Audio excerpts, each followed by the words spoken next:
முக்கிய செய்தி, அருணாச்சல பிரதேசத்தில் சிக்கிம் சட்டப்பேரவை தேர்தல், பாஜக எஸ்கேஎம் கட்சிகள் ஆட்சியை தக்க வைத்தன. முக்கிய செய்தியாக பார்த்து வருகிறோம். அருணாச்சல பிரதேசம், சிக்கிம், அருணாச்சல பிரதேசத்தில் பாஜகவும் சிக்கிமில் எஸ்கேஎம் கட்சியும் மீண்டும் ஆட்சியை தக்க வைத்துள்ளன. முக்கிய செய்தியாக பார்த்து வருகிறோம். இது பற்றிய முழுமையான விவரங்களை வழங்குவதற்காக எமது செய்தியாளர் வசந்தி இணைப்பில் இணைகிறார். வசந்தி, வணக்கம். முழுமையான விவரங்கள் என்ன, பதிவு பண்ணுங்க. அருணாச்சல பிரதேசத்துக்கும் சிக்கிம் மாநிலத்துக்கும் இரண்டு இடத்துக்குமே தற்போது வாக்குப்பதிவுக்கான எண்ணிக்கையான விழிப்பா நடைபெற்று வருகிறது. குறிப்பாக 2 மணி நேரத்துக்கு மேலாக நடைபெற்ற அந்த வாக்கு வித்தியாசத்துல தொடர்ந்து முன்னிலையில அருணாச்சல பிரதேசத்தை பொறுத்த வரைக்கும் இங்கு ஆளுங்கட்சியாக இருக்கக்கூடிய பாஜக தொடர்ந்து வகித்து வருகிறது. அதே போல சிக்கிம் மாநிலத்தில் கட்சியாக முன்னிலையில் இருக்கிறது. குறிப்பாக அருணாச்சல மாநிலத்தை பொறுத்த வரைக்கும் இங்கு 60 சட்டமன்ற தொகுதிகள் இருக்கிறது. இதில் பெரும்பான்மைக்கு 31 இடங்கள் எடுத்தா பெரும்பான்மை அடிப்படையில அவர்கள் ஆட்சி பிடிக்க முடியும். அந்த அடிப்படையில பார்க்கும்போது பாஜக ஏற்கனவே இந்த இடத்துல முதலமைச்சர் உள்ளிட்ட 10 பாஜக வேட்பாளர்கள் தேர்தலுக்கு முன்பாகவே போட்டியின்றி தேர்வாயிருக்கிறார்கள். இந்த நிலையில தற்போது அவர்களோடு 35 இடங்கள்ல முன்னிலையில இருக்கிறார்கள். அதே போல தேசிய மக்கள் கட்சி அப்படின்ற கட்சி முதல் 7 இடங்கள்ல முன்னிலை என்பதை தற்போது 5 இடங்கள்ல முன்னிலை வகிக்கிறாங்க. அதே போல காங்கிரஸ், நம்ம சொன்ன மாதிரி 19 இடங்கள்ல போட்டியிருக்கக்கூடிய காங்கிரஸ் 1 இடத்துல முன்னிலையில இருக்கிறது. மற்ற சிறு கட்சிகளுக்கு 6 இடங்கள்ல முன்னிலையில இருக்கிறார்கள். அப்ப பெரும்பான்மை அடிப்படையில மெஜாரிட்டி அப்படிங்கிற அடிப்படையில பார்க்கும்போது பாஜக தன்னுடைய ஆட்சியை மீண்டும் தக்க வைப்பதற்கான அந்த முன்னிலையில இருப்பதை நம்ம பார்க்க முடியும். வரைக்கும் இந்த ஒரு 17 இடங்கள் எடுத்தா ஆட்சி பிடிக்க முடியும் அப்படின்ற ஒரு நிலைக்கு 32 சீட்ல 17 இடங்கள் பிடித்தா ஆட்சி பிடிக்க முடியும். அந்த அடிப்படையில எஸ்கேஎம் கட்சி தற்போது 29 இடங்கள்ல பெரும்பான்மை, அதாவது முன்னிலையில இருக்கு தொடர்ந்து. அதே போல எதிர்கட்சியா இருக்கக்கூடிய எஸ்கேஎஃப் கட்சி 1 இடங்கள்ல முன்னிலை இருந்தது. அதே போல மற்ற கட்சிகளுக்கு எந்த ஒரு இதுவும் கிடைக்கல. சிக்கிமை பொறுத்த வரைக்கும் ஒரு இன்ட்ரெஸ்டிங் ஃபேக்ட் என்ன, கடந்த 2019 இந்த சிக்கிம்ல எஸ்டிஎஃப் 25 ஆண்டுகள் ஆட்சியில தொடர்ந்து இருந்தது.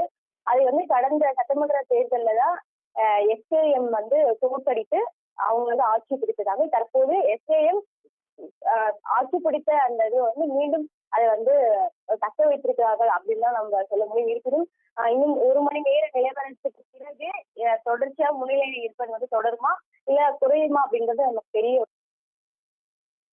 அதிகமாக இரு மாநிலத்தில் இருக்கக்கூடிய கட்சிகளுமே பெரும்பான்மைக்கு அதிகமான இடங்கள்ல முன்னிலையில் வகித்து வரார்கள். சிக்கிமை பொறுத்த வரைக்கும் 29 இடங்கள்ல எஸ்கேஎம் முன்னிலையில் இருக்கிறது. 17 இடங்களுக்கு 29 இடங்கள் முன்னிலையில் இருக்கிறது. எனவே இன்னும் 1 மணி நேர நிலவரங்கள்ல யார் வெற்றி அடைந்திருக்கிறார்கள், யாருக்கு எவ்வளவு சீட் கிடைத்தது அப்படின்றது நமக்கு முழு விவரங்கள் தெரிய வேண்டியது. தங்களின் முழுமையான விவரங்களுக்கு நன்றி வசந்தி.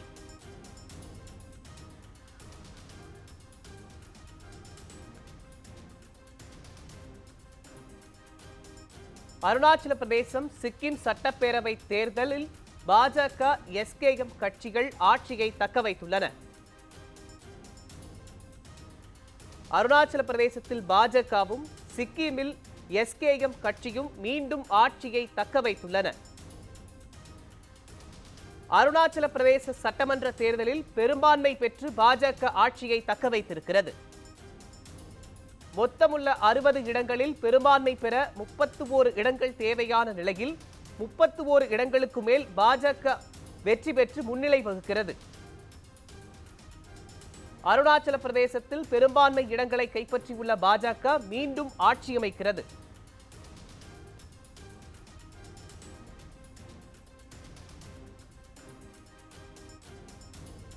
சிக்கிம் மாநில சட்டப்பேரவை தேர்தலில் பெரும்பான்மை பெற்று சிக்கிம் கிரிந்திகாரி மோர்ச்சோ கட்சி மொத்தமுள்ள 32 இடங்களில் பெரும்பான்மை பெற 17 இடங்களே தேவையான நிலையில் 25 இடங்களுக்கு மேல் எஸ்கேஎம் கட்சி வெற்றி பெற்று முன்னிலை வகிக்கிறது. பெரும்பான்மைக்கு தேவையான இடங்களில் முன்னிலை பெற்றுள்ளதால் ஆட்சியை தக்க வைத்துள்ளது எஸ்கேஎம் கட்சி. முக்கிய செய்தியாக பார்த்து வருகிறோம்.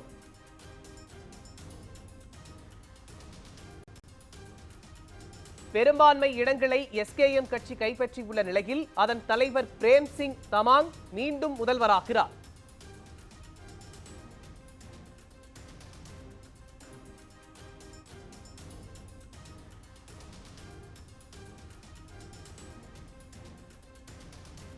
பெரும்பான்மை இடங்களை எஸ்கேஎம் கட்சி கைப்பற்றியுள்ள நிலையில் அதன் தலைவர் பிரேம் சிங் தமாங் மீண்டும் முதல்வராகிறார்.